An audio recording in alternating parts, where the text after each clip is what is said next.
really risky to title your movie Land of Bad. You're giving critics the easiest title for a scathing review.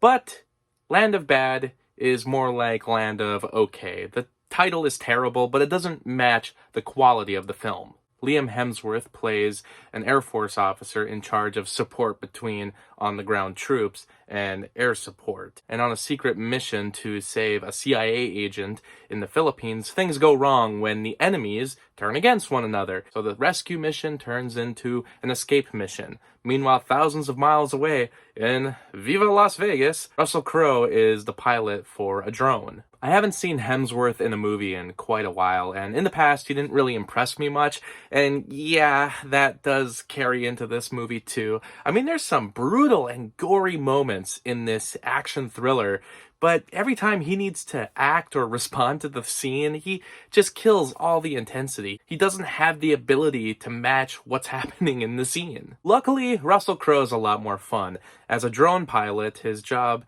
is essentially a desk jockey. He's a frustrated office worker, but he's humorous as well. He's had 4 wives, he's begrudgingly buying groceries for his current wife's vegan diet. But he plays things serious when necessary, and you get behind this idea of feeling hopeless in a situation where you're stuck at a computer and the war is happening thousands of miles away. There's a sense of claustrophobia as Hemsworth tries to escape the Philippines, but honestly, it starts to get a little bit repetitive. Like, at one point he gets captured, and then he escapes, and then he gets captured again, and the action isn't inventive, but it can be brutal at times. And yeah, while it's repetitive, I did think the survival method at the end of the movie was pretty cool. Like, it was over the top, but it is by far the coolest part of the movie. You don't learn much about these villains. They're meant to be these tough, psychotic torturers, but even then, they weaken it once they have to go up against Hemsworth, because the screenplay is asking for him to live in the end, so they have to hold it back. The best part is Russell Crowe, who understands the assignment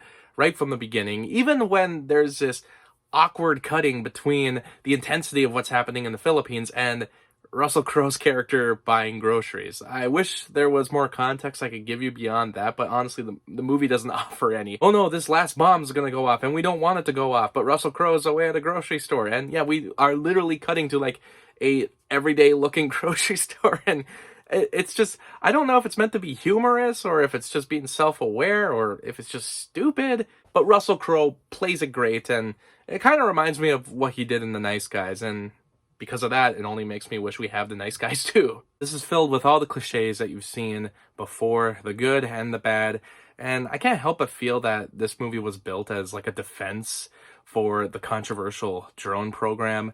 Like, there's a lot of soapbox moments throughout about the importance of the job and we can be better than this, and I just feel like the action should speak for itself. I don't need the lecture. This is 2.5 out of 5 stars. It's decent enough, but not too memorable. If Russell Crowe wasn't here, this would be one of those Netflix movies that you would watch and then probably forget about after a week. But if you're a fan of this type of movie, you know, think of something like Lone Survivor or The Covenant, then you'll probably enjoy it.